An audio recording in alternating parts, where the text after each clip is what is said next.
हाँ जी है, मैं आप लोगों के साथ अभी शेयर करती हूँ। ये नीचे मैंने लगाया हुआ है, अटैच किया हुआ है।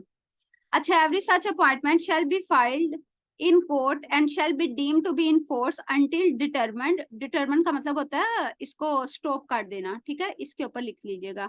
With the leave of court by a writing signed by the client और प्लीडर। अब यहाँ पे वो ये कह रहा है कि ये जो अपॉइंटमेंट ऑफ प्लीडर हुई है इसको रिटर्न फॉर्म में होना चाहिए, और इसको ऐसे ही तब तक समझा जाएगा कोर्ट के सामने इन फोर्स जब तक या तो बंदा क्लाइंट खुद या फिर वो वकील साहब खुद जाके कोर्ट में ये ना कह दे, रिटर्न फॉर्म में अपनी स्टेटमेंट कोर्ट में दे दें कि भाई मैं अब इसका मजीद वकील नहीं रहूंगा, या फिर वकील साहब अगर ना जाए बल्कि सिर्फ और सिर्फ जाए क्लाइंट साहब, तो वो कहें भाई मैं अपना वकील बदलना चाहता हूँ। अगर तो क्लाइंट जाता तो वो तो सिंपली नया वकालतनामा पेश कर देता कोर्ट के सामने, और उससे अल्टीमेटली जो पहले वाला है वो खुद ब खुद ही सीज टू एग्जिस्ट हो जाता है, डिटरमिन हो जाता है, ठीक है। लेकिन अगर वकील साहब खुद जाएं तो वो जाके ना अपना वकालतनामा वहां से कहते हैं कि भाई मैं अपनी आज से इस बंदे को रिप्रेजेंट कोर्ट में नहीं करूंगा, तो कोर्ट इस बात का नोटिस ले ले, और नेक्स्ट टाइम अगर कोई भी कुछ भी होता है ना तो मैं उसके लिए जिम्मेदार भी नहीं हूँ और मुझे कोई नोटिस वगैरह ना दिया जाए। एज द केस में be and filed in the court और अंटिल द क्लाइंट और प्लीडर डाइज। अच्छा, पहली सूरत तो ये हो गई कि खुद जाके पर्सनली आपने डिटरमिन करना है, यानी कि उसको स्टॉप करना है, और इसके लिए जो एग्जैक्ट वर्ड है वो डिटरमिन है, और आप लोगों ने पेपर में भी डिटरमिन ही लिखना है। स्टॉप, सीज टू एग्जिस्ट ये मत लिखिएगा, क्योंकि हमारे पास एक एग्जैक्ट वर्ड अगर यहाँ पे मौजूद है ना तो आपको दूसरे वर्ड की जरूरत नहीं पड़नी चाहिए। या फिर क्लाइंट या उसका प्लीडर जो है वो फोत हो जाए, और until all proceeding in the suit ended so far as regard the client, या फिर उस क्लाइंट के हवाले से सारी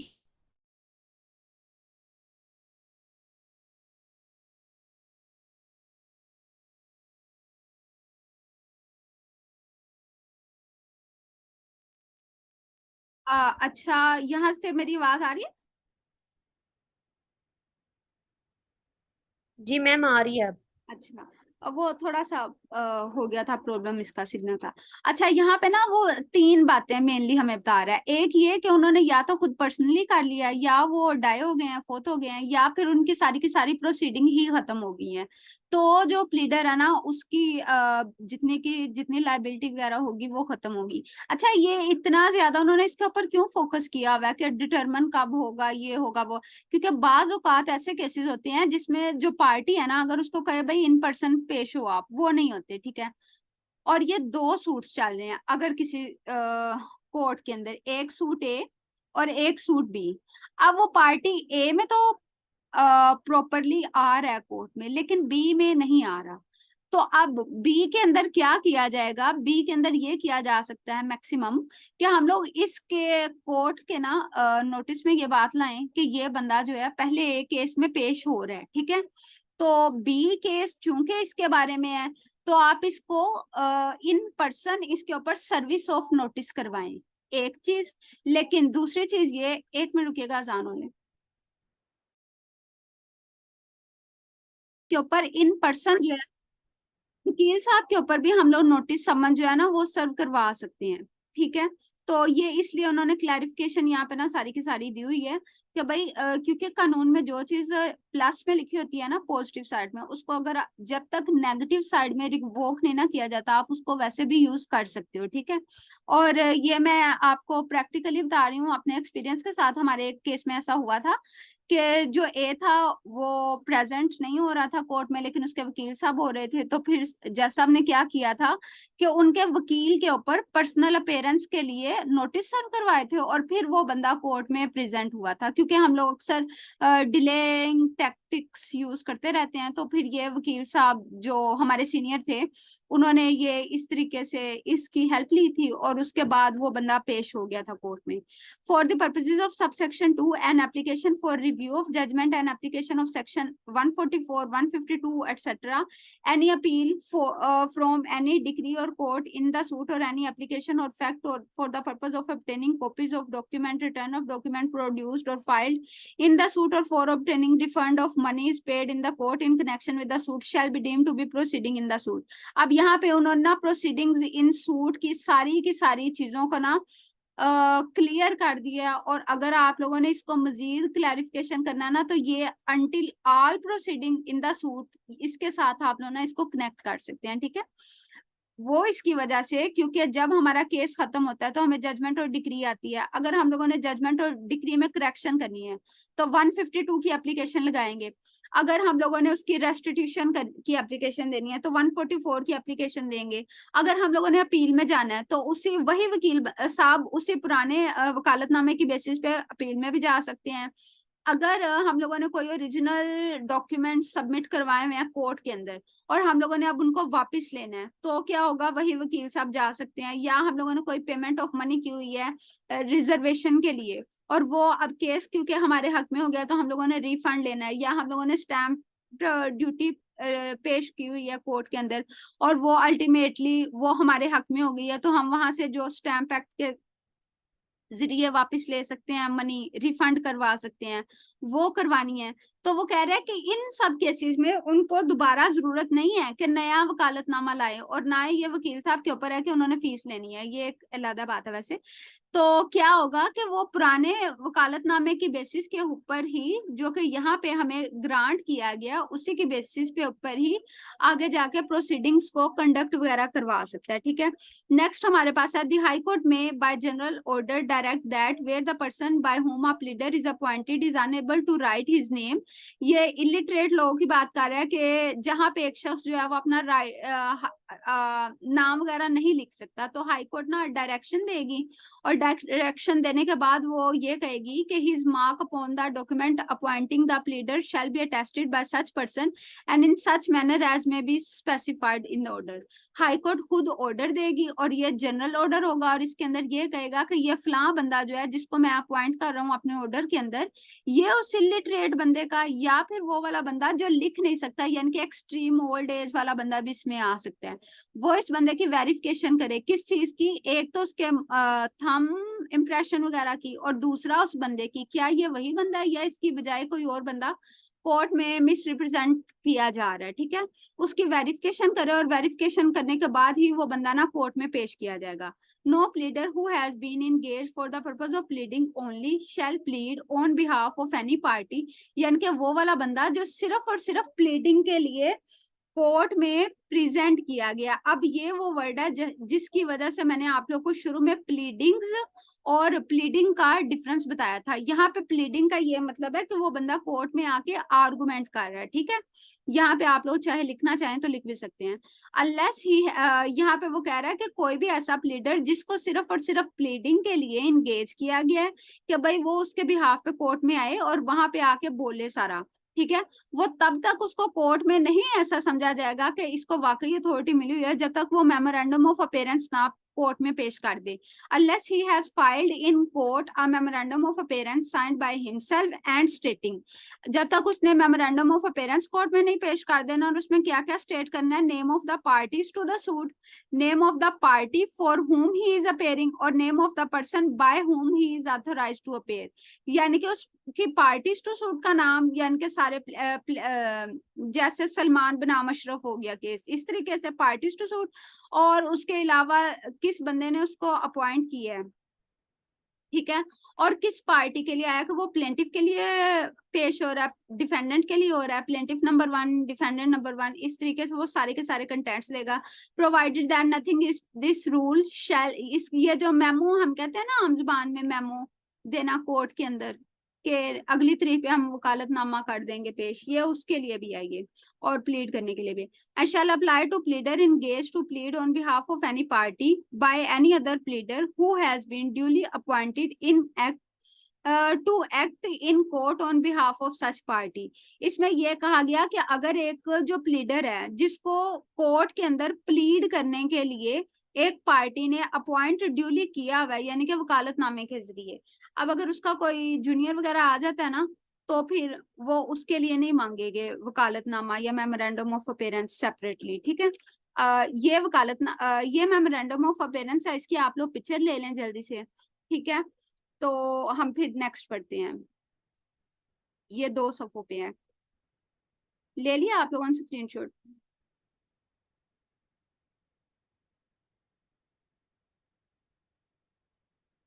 हाँ जी, ये वही है आयशा, ये वही है। ये दूसरा भी आप ले लें स्क्रीनशॉट, ये मैं ग्रुप में आप लोगों के साथ शेयर कर दूंगी। बस यहाँ पे जल्दी जल्दी अभी रेलिवेंट, जैसे एक मैम ने कहा था वो उनके लिए। और ये वकालतनामा है जो इसी रूल के तहत वो कह रहे हैं। एक वकालतनामा होता है और एक मेमोरेंडम ऑफ अपीयरेंस होती है। और ये वकालतनामे के ऊपर हम लोग 2 रुपए की स्टैंप्स लगाते हैं ट्रायल कोर्ट में पेश होने के लिए सिविल केसेस में। आ गया service of process on pleader. any person process served on the pleader of any party or left at office or ordinary residence of such pleader, and whether the same is for the personal appearance of the party or not, shall be presumed to be duly communicated। यानी कि इसमें वो क्या कह रहे हैं कि अगर एक प्लीडर को या उसके ऑफिस के ऊपर या उसकी रेजिडेंस के ऊपर अगर दे दिया गया कोई किस्म का प्रोसेस, यानी कि नोटिस या समन वगैरह सारा कुछ ना, तो उसको यही समझा जाएगा कि ये उसके साथ ड्यूली कम्युनिकेट कर दिया गया है। And made known to the party whom the pleader represent. और इससे अब उस पार्टी को बता देना चाहिए कि क्या नाम लेते हैं, ये किस पार्टी को रिप्रेजेंट कर रहा था। उसके लिए हम लोगों ने अगर नोटिस समन उस बंदे के प्लीडर के ऊपर सर्व कर दिए हैं, तो वो बंदा फिर दोबारा, मैं यही बात रिपीट कर रही हूँ कि वो 9/13 की प्ली नहीं ले सकता, 9/7 की। जब हम एक्स पार्टे डिक्री या एक्स पार्टे प्रोसीडिंग का कहते हैं कि जैसा मुझे तो नोटिस समन ही नहीं रिसीव हुए, तो फिर वो वाली एप्लीकेशन यहाँ पे बेसूद होंगी। क्यों? क्योंकि यहाँ पे उन्होंने प्रिजम्पशन लगी हुई है, ठीक है। और ये कानूनी शहादत में हम लोगों ने पढ़ा हुआ है, जहाँ पे प्रिजम्पशन होती है वहां पे हम लोग उसके खिलाफ कुछ भी नहीं कर सकते, क्योंकि उसको ऐसा ही समझा जाता है जैसे असल में ये काम ऐसे ही हुआ है, ठीक है। हाँ, लेकिन इसको रिबट आप लोग कर सकते हैं। वो किस तरीके से कि वो आप लोग ये दिखाएं कोर्ट के अंदर कि ये जो वकील के ऊपर भी नोटिस सर्व किए गए हैं या समन सर्व किए गए हैं, वो इफेक्टिवली सर्व नहीं हुए, ठीक है। वो कैसे नहीं हुए, वो हम लोग ऑर्डर 5 में पढ़ेंगे। shall be as effectual for all purposes as if same have been given or served upon the party in person। यानी कि वो ये समझा जाएगा कि अगर हमने प्लीडर को कोई भी अपने नोटिस समन वगैरह भेज दिए हैं तो उनको इफेक्चुअल समझा जाएगा। एजेंट टू एक्सेप्ट सर्विस, अब ये यहाँ पे ना डिफरेंस है इन सब में, ऊपर वाले लोगों में और ये नंबर 6 वाले बंदे में। नंबर 6 वाला ना सिर्फ और सिर्फ इतनी बात है कि सिर्फ ये नोटिस लेने के लिए अपॉइंट हुआ है, ठीक है। एजेंट टू एक्सेप्ट सर्विस, ये इसको आप हाईलाइट कर लें। पहले हम लोगों ने पढ़ा था ऑथोराइज एजेंट, जो कि हमारा क्या करेगा, जो हमारे बिहाफ पे एक्ट भी कर सकता है, प्लीड भी कर सकता है, सारा कुछ कर सकता है। अभी एजेंट क्या करेगा, वो सिर्फ और सिर्फ नोटिस करेगा receive beside the recognised agent describe in rule 2। यानी कि जो रूल 2 के अंदर हम लोगों ने रिकॉग्नाइज्ड एजेंट कहा, बताया, उसके अलावा any person residing within the jurisdiction of court may be appointed an agent to accept the service। और कोई भी शख्स जो कोर्ट की जुरिस्डिक्शन के अंदर मौजूद है, वो शख्स है, उसको हम लोग अपॉइंट कर सकते हैं एज एन एजेंट। और उसका स्पेसिफिक पर्पस क्या है, to accept service of process. इसको आप लोग हाईलाइट कर लें। Appointment to be in writing and to be filed in court. जिस तरीके से हम लोगों ने मुख्तार खास वहां पे अपॉइंट किया था एक शख्स को, और उसके लिए हम लोगों ने special power of attorney court में अपने वकालतनामा के साथ पेश की थी या बाद में सबमिट की थी कोर्ट के सामने प्रेजेंट होके, उसी तरीके से हम लोगों ने इसके अंदर भी रिटर्न में देना है और कोर्ट में फाइल भी करना है। सच अपॉइंटमेंट में भी स्पेशल और जनरल, और इसको स्पेशल या जनरल वही मुख्तारनामा आम या खास के जरिए किया जा सकता है। And shall be made in by an instrument in writing signed by the principal. और इसके लिए पर्टिकुलरली जो बंदा जो है असल में प्लेंटिफ है या डिफेंडेंट है, वही बंदे के सिग्नेचर इसके ऊपर होने चाहिए। And such instrument if appointed is general, a certified copy thereof shall be filed. अच्छा, इस चीज का आप लोगों ने हमेशा ख्याल रखना है। जहां पे तो होगा ना मुख्तारनामा खास आप लोग कोर्ट में दे रहे होगे, वहां पे आप लोगों ने ओरिजिनली देना है। क्यों? क्योंकि उसका तो एक ही पर्पज है कि भाई ये मेरे बिहाफ पे कोर्ट में पेश हो रहा है, तो वहां पे हम लोगों ने ओरिजिनल देना है। लेकिन जहां पे आप लोग मुख्तारनामा आम दे रहे हो ना, जनरल पावर ऑफ अटर्नी, वहां पे हम लोगों ने क्या करना है, वहां पे हम लोगों ने इसकी सर्टिफाइड कॉपी जो हम लोग कोर्ट से निकलवाते हैं उसको वहां पे पेश करना है। और उसको पेश करने के बाद ही हमारी बातें सारी की सारी मानी जाएगी, क्योंकि मुख्तारनामा आम तो हम हर जगह पे असल तो नहीं ना दे सकते, लेकिन सर्टिफाइड दे सकते हैं। अच्छा, अब ऑर्डर 3 के अंदर हमें किन किन चीजों का फाइनली पता होना चाहिए। हमें रिकॉग्नाइज्ड एजेंट का पता होना चाहिए, अपीयरेंस का पता, एप्लीकेशन का, एक्ट का, उसके अलावा प्लीडर का कि वो एक्ट कर सकता है और प्लीड कर सकता है, ठीक है। ये इसका आप स्क्रीनशॉट लेना चाहें तो ले लें, अदरवाइज ये जस्ट आप लोगों के रिफ्रेश करने के लिए था कि अभी तक हम लोगों ने जितना भी पढ़ा है उसके अंदर अगर आपको ये दो बंदे मेनली और उसके साथ इनके मुतलका काम आते हैं तो आपका ऑर्डर 3 क्लियर हो जाएगा। बाकी ये आपका कोर्ट है, वकालतनामा है, और ये उसके ऊपर स्टैंप लगी हुई है, ठीक है। और उसके अलावा हम लोग कर लेते हैं, मैम बोले है ना, वकालतनामा ये होता है जो हम लोग ओरिजिनली कोर्ट में किसी भी वकील को कहते हैं कि भाई हमारे बिहाफ पे बैठो, कोर्ट के सॉरी अपॉइंट हो करते हैं हम लोग उस बंदे को, और वो बंदा प्लीड करता है हमारे बिहाफ पे कोर्ट में, हमारे बिहाफ पे एक्ट करता है, यानी कि अगर उसने कोई भी दरखास्त देनी है, कोई भी आर्गुमेंट्स करने हैं, सब कुछ वो करता है। लेकिन जो मेमोरेंडम ऑफ अपेयरेंस होता है ना, वो सिर्फ और सिर्फ एक ही हाजिरी के लिए चलता है। जैसे अगर आज मैं आपके सामने पेश हुई हूँ ना 15 को, तो वो सिर्फ 15 के लिए चलेगा, और यहाँ पे सिर्फ मैं आपके कोर्ट के सामने आर्गुमेंट्स कर सकती हूँ और कुछ भी नहीं कर सकती, ठीक है।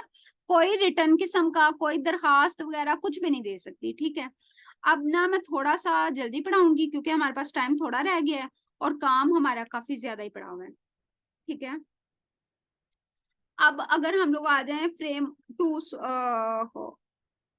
फ्रेम ऑफ सूट, यहाँ पे ऑफ आना था,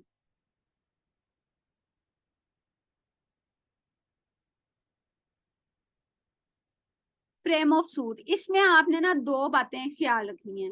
एक ये कि आपका क्लेम क्या चीज है, दूसरा ये कि आपने रिलीफ क्या मांगने हैं, तीसरा ये कि आपकी कॉज ऑफ एक्शन क्या है। ये जो क्लेम और रिलीफ है ना, इनको हम कहीं ना कहीं सेम ही चीज की तरफ लेके जाते हैं, ठीक है, क्लेम और रिलीफ को। क्योंकि अल्टीमेटली जो हम क्लेम कर रहे होते हैं, अगर हमें वो चीज कोर्ट से मिल जाए तो वो हमारा रिलीफ बन जाती है। लेकिन जो कॉज ऑफ एक्शन है ना, वो ये होती है कि किस वजह से हम लोग कोर्ट के अंदर आ रहे हैं, कोर्ट के अंदर प्रेजेंट हो रहे हैं। हम ये पता है कि हमारे कानून सब्सटेंटिव लॉज में अगर तो हमारा कोई राइट जो है वो प्रोटेक्ट है, और उसको किसी बंदे ने कर दिया इनफ्रिंज, तो हम क्या करेंगे, हम कोर्ट के पास जाएंगे। अगर हमारा सिविल राइट है तो हम लोग सिविल कोर्ट में आएंगे, अगर क्रिमिनल राइट है तो क्रिमिनल कोर्ट में जाएंगे, अगर रेवेन्यू राइट है तो रेवेन्यू कोर्ट में जाएंगे। मतलब जिस तरीके का राइट होगा हम लोग उस तरीके की ही कोर्ट में जाएंगे। अब यहाँ पे ऑर्डर 2 हमें ये बता रहा है कि क्या आपका जो कॉज ऑफ एक्शन है वो किस तरीके से अराइज होगी और कितनी अराइज होगी, तो आपने कोर्ट में जाना है। क्या एक ही कॉज ऑफ एक्शन अगर अराइज हो गई कल को, तो क्या आप लोग उसी कॉज ऑफ एक्शन की बिना पे, सिर्फ एक की बिना पे कोर्ट में जा सकते हो, या एक से ज्यादा अगर कॉज ऑफ एक्शन है तो उनको भी आपने ज्वाइन करना है या नहीं करना। और उसके अलावा अगर आप कोर्ट से कोई क्लेम मांगने के हकदार हो, कोई रिलीफ अल्टीमेटली लेने के हकदार हो, तो क्या आप लोग वो क्लेम या रिलीफ एक बार सारे का सारा मांग सकते हो, या बार बार उसका कोई आधा हिस्सा एक बार मांग लिया, चौथा हिस्सा एक बार मांग लिया, चौथा हिस्सा एक बार मांग लिया, ऐसा कर सकते हो या नहीं। बेसिकली हम लोगों ने इसके अंदर इन्हीं चीजों को डील करना है। उसके बाद हम लोगों ने ये करना है कि क्या सेपरेशन ऑफ ट्रायल हो सकती है कभी या नहीं हो सकती, क्या हम लोग अपने किसी भी एग्जीक्यूटर, एडमिनिस्ट्रेटर या लीगल एयर वगैरह के खिलाफ कोई क्लेम कर सकते हैं या नहीं, अगर कोई शख्स फोत हो गया है, या फिर अगर हम लोगों ने किसी इमूवेबल प्रॉपर्टी के लिए कोई क्लेम मांगना है, तो क्या उसको कंसोलिडेट किया जा सकता है, क्या उसको हम लोग ज्वाइन कर सकते हैं या नहीं कर सकते, ठीक है। ये सारा कुछ है इसके अंदर। अब नेक्स्ट हम लोग यही बातें थी, सिर्फ कॉन्सेप्चुअल क्लैरिटी अगर आप लोगों की हो गई है ना, तो ये 9 बजे तक जितना मैं पढ़ सकी, बल्कि एक सेकंड रुकिए, ये मैं दो बातें और बता दूं क्योंकि कॉन्सेप्चुअल क्लैरिटी के लिए ना ये दो बातें ही मजीद रह गई हैं। बाकी बाकी आप लोगों ने इसकी रीडिंग कर लेनी है, और नेक्स्ट मंडे को आप लोग का टेस्ट होगा ये, क्योंकि 4 ऑर्डर है तो इसके 12 एमसीक्यू होंगे आपके, ठीक है। लेकिन मैं आप लोग को ग्रुप में इंटीमेट कर दूंगी। अच्छा, ये ऑर्डर 4 है, ऑर्डर 4 के अंदर उन्होंने हमें बताया हुआ है इंस्टीट्यूशन ऑफ सूट के बारे में, कि किस तरीके से हम लोगों ने इंस्टीट्यूशन ऑफ सूट करना है। इसका पंजाब वाले लोग ये याद रख लें, इसके अंदर ना अमेंडमेंट हो चुकी है। पहले ये होता था, दो ही बातें हैं इसके अंदर। एक तो रजिस्टर ऑफ सूट, इसका सिंपल ये समझ लें कि कोई भी सूट जो है ना उसने रजिस्टर होना ही होना है, ठीक है। रजिस्टर का ये मतलब है कि एक खास किस्म का स्पेसिफिक रजिस्टर होता है, जब भी कोई सूट आएगा ना उसको एक खास नंबर लग जाएगा, उसके अंदर फिर पार्टीज के नाम लिख देंगे, उसका सूट का स्टेटस लिख देंगे, ठीक है। अब आ गई बात किस चीज की, suit to be commenced by the plaint. अब कोई भी सूट जो है उसने किसके जरिए कोर्ट में कमेंस होना है, उसने कमेंस होना है सिर्फ और सिर्फ प्लेंट के जरिए, ठीक है। ये था पुराना और ये नया है, इसकी आप लोग ना पिक्चर ले लें। अच्छा, इसके साथ सेक्शन 26 भी लिख लीजिएगा। ऑर्डर 4 के साथ ना आप लोग और रूल 1 के साथ आप लोगों ने सेक्शन 26 लिख लेना है। यहाँ पे ये जो 4 वाला है ना, इसके अंदर उन्होंने 3 चीजें आप काट दी हैं। पहले हमारे पास थी 2 चीजें, commencement of proceeding, every proceeding shall be instituted by presenting a plain to the court और such officer as it appoints. यानी कि इसके अंदर सिर्फ और सिर्फ हम लोगों ने अपॉइंटमेंट करनी है किस चीज की, और सॉरी प्रेजेंटेशन ऑफ प्लेंट करनी है, और उसके बाद या तो हमने कोर्ट में डायरेक्टली या कोर्ट के बिहाफ पे अगर कोई बंदा मौजूद है उसको पेश कर देना है। और वो कोर्ट कौन सा है और उस बंदे ने आगे से क्या करना है, उस बंदे ने उसके ऊपर 2 नाम लिखने हैं, एक एडमिनिस्ट्रेटिव जज का नाम लिखना है और दूसरा उसने नाम लिखना है ट्रायल जज का। एडमिनिस्ट्रेटिव जज वो होगा जो रूल 14 तक यानी कि फ्रेमिंग ऑफ इशू तक काम करेगा सारे का सारा, और बाकी का ट्रायल जज जो है ना उसका ट्रायल करेगा, ठीक है।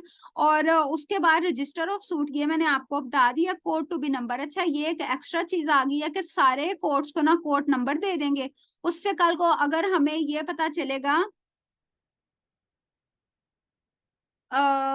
सेक्शन 15 जो है ना ये ज्यूरिस्डिक्शन ऑफ कोर्ट के हवाले से है, ये इसके हवाले से नहीं है। अच्छा, आप लोगों ने ये सारे नंबर जब कोर्ट दे देंगे ना, पहले ऐसा होता था कि कोर्ट का एक जज साहब है ना उसका नाम जैसे लिख लें जज लारेब साहबा, ठीक है। अब नेक्स्ट टाइम अगर उनकी पोस्टिंग किसी और जगह पे हो गई है और उस जगह पे मिस लारेब की जगह पे कोई और आ जाती है, मिस सफीफा आ जाती हैं, ठीक है। तो अब क्या होगा कि साइल को तो नहीं ना पता कि मिस लारेब कौन है, मिस सफीफा कौन है, उसने तो बाहर से तख्ती से नाम पढ़ना है और कोर्ट में आ जाना है। अब वो बंदा कंफ्यूज होगा कि पहले यहाँ पे लारेब बैठती थी और अभी यहाँ पे अफीफा बैठ रही है। तो जब कोर्ट को नंबर लग जाएंगे तो वहां पे लिखा होगा कोर्ट नंबर 1, कोर्ट नंबर 2। तो अब उसका कोर्ट अगर इनिशियली लिख दिया है कि क्या नाम लेते हैं कोर्ट का, यही कोर्ट है और इसके अंदर आपका केस चलेगा। अब चाहे वहां पे 40 बंदे और आए और जाएं उससे फर्क नहीं पड़ेगा, क्यों? क्योंकि उसका कोर्ट नंबर वही होगा, ठीक है। ये इतनी सी बात है। नेक्स्ट आप लोग इसकी एक ले लें कि इसमें कितने ऑर्डर हैं और how will the plaintiff will institute the suit. इसमें एक ही सवाल आता है सिर्फ कि किस तरीके से प्लेंटिफ इंस्टीट्यूट करेगा, by presentation of plaint, just इतना ही है, ठीक है। उसके बाद रूल 4A, रूल 4A के अंदर एडमिनिस्ट्रेटिव कोर्ट है, इसके अंदर उन्होंने रूल 1 के अंदर ये सिंपली बताया हुआ है कि जो डिस्ट्रिक्ट जज है अगर उसके पास काम बहुत ज्यादा और ये नेसेसरी है कि डिस्पोजल ऑफ केसेस किया जाए तो क्या किया जाएगा, तो उस सूट को ना वैसे ही डिस्पोज ऑफ किया जाएगा। किस तरीके से कि डिस्ट्रिक्ट जज साहब 2 तरह के लोगों में इसको डिफाइन कर देंगे और सॉरी डिवाइड कर देंगे, एक एडमिनिस्ट्रेटिव जजेस और दूसरे कौन से ट्रायल जजेस। अब एडमिनिस्ट्रेटिव जजेस का काम वही कि प्री ट्रायल प्रोसीडिंग सारी की सारी सुनेगा, वो जितना भी उसका काम होगा वो उसको देखेगा। और प्री ट्रायल में कौन सा आएगा, मैं बार बार इस चीज को रिपीट कर रही हूँ ताकि आप लोगों को नक्श हो जाए ये चीज, framing of framing of issue तक। अब यहाँ पे ना उसने स्पेसिफिकली ये ऐड कर दिया है, इस चीज को ना आप लोगों ने हाईलाइट भी कर लें और याद भी कर लीजिएगा कि ऑर्डर 5 जो कि हमारे समन्स के बारे में है, ऑर्डर 8, ऑर्डर 9A, 9B, 10, 11, 12, 13 और 14, ये सारे के सारे कौन सुनेगा, हमारा एडमिनिस्ट्रेटिव जज सुनेगा। और इसके बाद क्या होगा, सारे का सारा सूट चला जाएगा हमारे ट्रायल जज के पास के upon completing the pre trial proceeding जो एडमिनिस्ट्रेटिव जज है उसने क्या करना है, सारे का सारा रिकॉर्ड जो है ना वो ट्रायल जज को भेज देना है। अब जब वो ट्रायल जज को भेजेगा ना तो फिर ट्रायल जज ने आगे से इससे केस शुरू करना है सुनने के लिए, ठीक है। और जब वो कोर्ट केस सुनेगा तो सारी पार्टीज ने उसी ट्रायल जज के सामने ही पेश होना है। हाँ जी मिस, हमारा सेक्शन 26 जो है ना वो ऑर्डर 4 रूल 1 के साथ आप लोग लिख लें, उसको वहां पे पढ़ लीजिएगा, ठीक है। यहाँ तक ये जनरल सारे कॉन्सेप्चुअल क्लैरिटी आप लोग की मैंने करवा दी है। अब यहाँ पे ना आप लोग दोबारा आ जाए रूल 2 के ऑर्डर 2 के अंदर। हमारे पास ना 5 मिनट हो रहा है और मुझे लगता है आगे कोई क्लास शुरू नहीं होनी, तो मैं आप लोगों के साथ ना ऑर्डर 2 को एक बार पढ़ लूं, ताकि क्योंकि जिन लोगों का ऑर्डर 2 का मसला होगा ना, थोड़ा सा फर्स्ट टाइम पढ़ने वगैरह का, उनका ये सोल्व हो जाएगा, क्योंकि ये थोड़ा सा टेक्निकल है हमारे पास ऑर्डर 2। ठीक है, एक चीज है कंसोलिडेशन ऑफ सूट। पहले हम लोग ना इनहेरेंट पावर ऑफ कोर्ट के जरिए ये कंसोलिडेशन ऑफ सूट करवाते थे कि भाई 151 की दरखास्त दी, अगर कोर्ट को रीजनेबल लगा तो फिर कोर्ट ना हमारी कंसोलिडेशन ऑफ सूट कर देती थी। अब क्या होता है कि अब रूल 6A ये इंक्लूड कर दिया गया है, और यह आपके किसी इंटरव्यू क्वेश्चन में या फिर किसी MCQ वगैरह में ये पूछा जा सकता है कि कंसोलिडेशन ऑफ सूट जो है ना वो किस तरीके से होगी या किस प्रोविजन ऑफ लॉ के तहत होगी। अच्छा, पंजाब वाले सारे लोग ये याद रखें कि आप लोगों की जितनी भी अमेंडमेंट्स आई हुई है ना, उनको साथ साथ नोट डाउन करते जाएं। अगर आपके पास अमेंडेड बुक नहीं है, सिर्फ एक सफा लें, उसको थोड़ा सा काटें स्केल रख के, और उसके ऊपर ना इनको लिख लिया करें। एक तो ये होगा कि आपके हाथ से गुजर जाएगा, दूसरा ये होगा कि आपके दिमाग में थोड़ा थोड़ा ना ये हो जाएगा, रह जाएगा। ठीक है, इसका फायदा ये होगा कि अल्टीमेटली जब इंटरव्यू में इंशाल्लाह आप लोगों से वो लोग पूछेंगे तो आप लोग जवाब देने के काबिल होंगे। और तीसरी ये बात ये है कि जितनी भी अमेंडमेंट्स है ना CPC की, वो आज मैं आप लोगों के साथ दोबारा शेयर कर दूंगी। आप लोग ना जैसे जैसे ऑर्डर साथ साथ चलते जाएं, वहां से देखते जाया करें और उनको पढ़ भी लिया करें। पढ़ इसलिए लिया करें ताकि आप लोगों को ये पता चल जाए कि अच्छा, और उनको सेपरेट रख के पढ़ा करें। ये ना किया करें कि भाई ये तो मैं CPC में जब पढ़ूंगा तब पढ़ूंगा। और पढ़ने में भी अगर मैं मजीद इसको नैरो डाउन करूँ ना, सिर्फ ये याद रख लिया करें कि कौन कौन सी प्रोविजन ना चेंज हुई है। ठीक है, इससे आपकी ना डिफ्रेंसिएशन हो जाएगी बाकी लोगों के साथ। जैसे ये रूल 6 से अगर आपसे मैं पूछूं अब कि ऑर्डर 2 के अंदर क्या चीज डिफरेंट है, ठीक है, तो आप लोग कह सकते हो 2018 में कंसोलिडेशन ऑफ सूट का रूल जो है ना वो इसमें ऐड हुआ है। अब ये आप लोगों का प्लस पॉइंट है। अब आपने कोई भी अपना ऑर्डर 2 का सवाल लिखना है ना, उसके अंदर थोड़ा सा 1 या 2 लाइनों में रेलिवेंट जहां पे होगा ना, वहां पे इसको ऐड कर दीजिएगा। ठीक है, तो ये आपका एक प्लस पॉइंट होगा आपके पेपर के अंदर, जो कि आपको डिस्टिंग्विश करेगा आपके बाकी साथियों से। ठीक है, वेयर 2 और मोर सूट्स और proceeding of the same nature requiring the determination of similar issue between the same parties are pending in relation to the same subject matter, the court may, if considers it expedient for avoiding the multiplicity of litigation or conflict in judgment, direct the consolidation of such suit or proceeding as one trial. अब क्या कर रहा है court कि अगर court के पास 2 cases हैं, एक केस A है और दूसरा केस B है, और दोनों की प्रोसीडिंग की नेचर सेम है और सेम ही उसके अंदर क्वेश्चंस आने हैं, क्वेश्चन ऑफ फैक्ट वगैरह आने हैं, क्वेश्चन ऑफ लॉ वगैरह आने हैं, जो भी आना है। ठीक है, अब अगर कोर्ट इन दोनों को सेपरेट सेपरेट हल करेगा ना, वही गवाह इधर आने हैं, वही गवाह इधर आने हैं। ठीक है, अब कोर्ट ये करेगा कि इन दोनों को कर देगा कंसोलिडेट। जब वो यहाँ पे कंसोलिडेट कर देगा ना, तो इनके कंसोलिडेटेड इशू ही आएंगे कोर्ट के अंदर।